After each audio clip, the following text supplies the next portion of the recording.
Such good use of all your nice gifts. Thank you very much. The outdoor furniture, you know, which is great. And the stool is there, and all of the school supplies. It really gave us a boost of momentum. Part of the reason I went to Central was it started in ninth grade. And North started in 10th, so I got to leave at like one. I know now.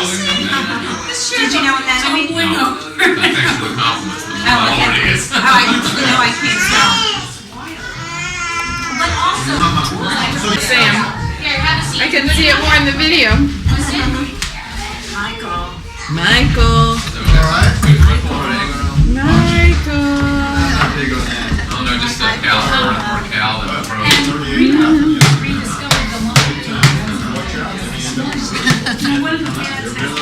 When I was a student, I was. So we'll work on our season. When would that happen? January 1st. It's going to be very tough. It's going to be tough. We have to be here for one of those days. We gotta beat. I'm gonna get the Rose Bowl. USC will go somewhere. Here should. Wait a minute, Daniel. Thanks. It's just chilly for the. Okay, thanks. Thank you. You know what? I'll put. It says Avi on the lollipop. Look, Baba got Avi a lollipop. It says Abraham on it. Oh, it means like after something. Want to blanket or something?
very exciting event for us. Very exciting!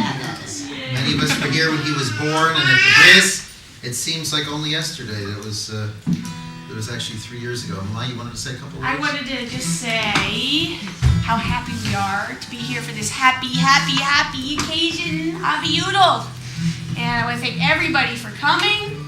And I wanted to say about Avi's name that Avi was born in the Parshas Lech Lecha, where Abraham Avinu got his name, so that's how Avi became Avi. He had his bris in Vayera when Abraham had his bris, and you get your hair cut in Vayera, kind of like getting something cut. And and then I want to really say is that we really miss Umpa, Daniel's father, and Eve's father.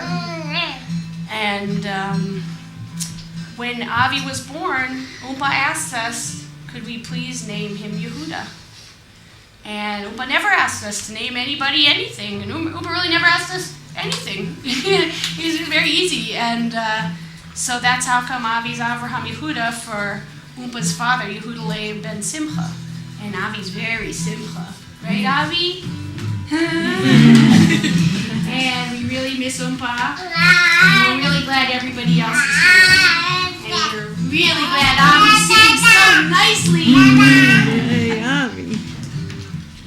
say a couple of words about what it is that we're going to do, the upshirin, since it's a custom that's largely shrouded in mystery. So, unlike a bris or the pigeon haben, which were the two other markers of a boy's life that come before the upshirin, the upshirin is different in that the bris and the pigeon haben, they mark changes that if you don't do something, nothing is going to happen.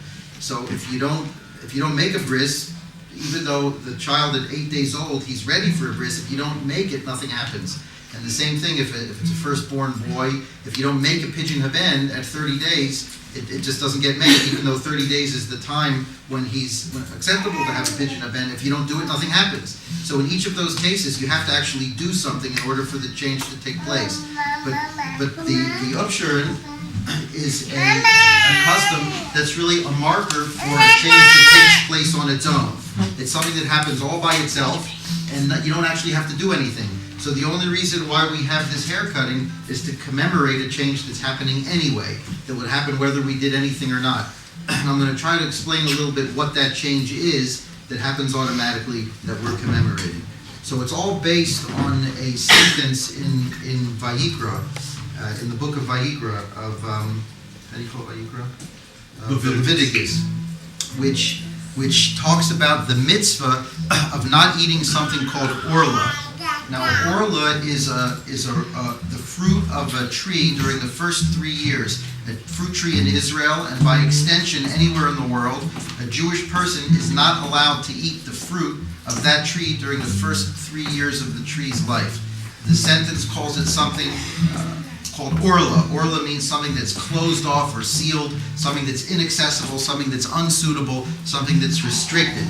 So there's something about the fruit of a tree during its first 3 years that you're not allowed to eat it. Once the tree enters its 4th year, now you are allowed to eat it. Now you can eat the fruit of that tree. Another sentence in Devarim, in Deuteronomy, it compares a person to a tree. It says, Ha'adam eitz hasada, a person, a human being, is like a tree. And so because of that, any time that a tree is mentioned, it's metaphorically also speaking about a person. So on a deeper level, this restriction about not eating the fruit of a tree during its first 3 years is also talking about something about the fruits of a person during his first 3 years. The fruits of a person are his thoughts and his speech. That's his output. That's what he produces. Those are his fruits. So there's something about the thoughts and speech of a person during his first 3 years that they're what's called orla. They're somehow unsuitable. They're not fully mature. They're not ready for consumption yet.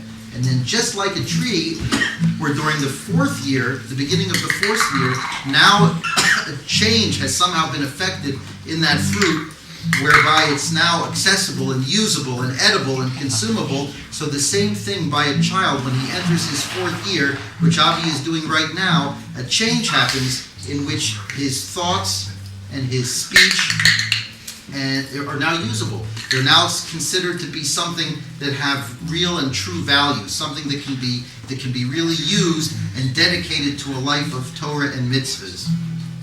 Now, how do you dedicate the life of a boy to Torah and mitzvahs? So really there's 3 ways. First of all, there's what we're doing today, this idea of the upshirin. Let me backtrack for a second.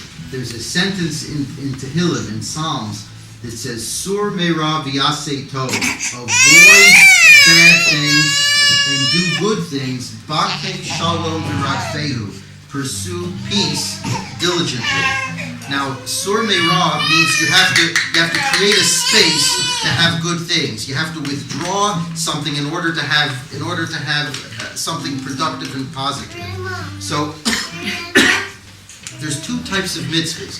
There's the mitzvahs to tell you what not to do, and then there's the mitzvahs to tell you what yes to do. So the mitzvah that we're getting started on today is the mitzvah called it's called payos, which is the mitzvah of not cutting above the angle of the jaw. Now, whenever you see a person with payas, you'll sometimes see with long flowing payas. That's a custom to commemorate this particular law of you're not allowed to cut above the jawbone, above the angle of the jaw.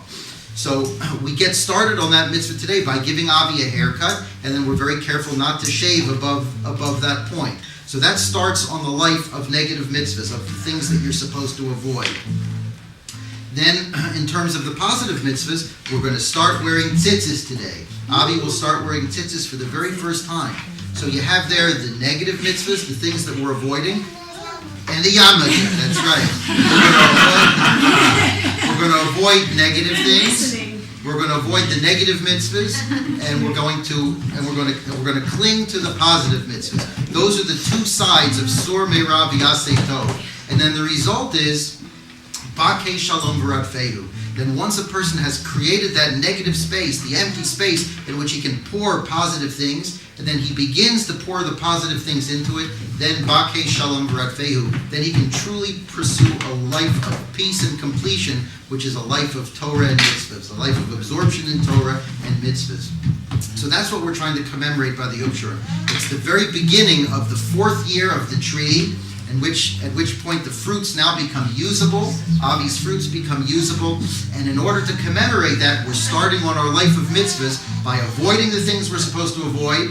That's the Sur Meirav, avoiding the things we're supposed to avoid. And by giving the haircut, we're going to avoid cutting above the payas line. And V'Yaseh Tov, we're going to start the life of doing good things by wearing tzitzis and a yarmulke. And then, as a result of that, we'll be able to start on the life of Bakei Shalom V'Radfehu, of pursuing peace and Torah and mitzvahs. Yes? Oh, yes, and your cake, of course, will be part of that. Cake, right? Yes. Now, what we're going to do is everybody will have a chance to cut, and what we should do is Avi's going to be holding this tzedakah box, and then everybody should put in a little bit of tzedakah. If you don't have some, we can give you some. Everybody put in a little bit of tzedakah, and they should give Avi a bracha.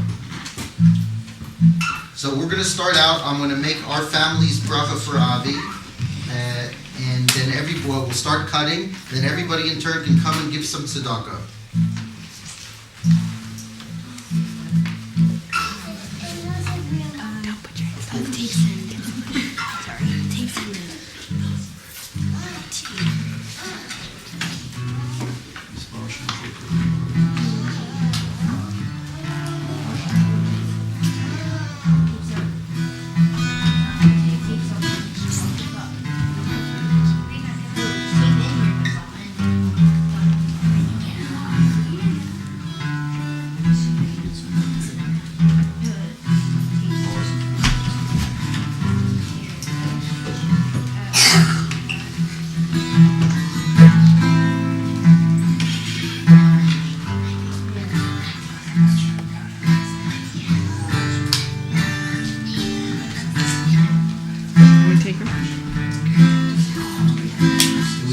Our family gives Avi a bracha, then he should continue on the path he's already started of great sensitivity and vision to become a true Chosa B'Yisrael.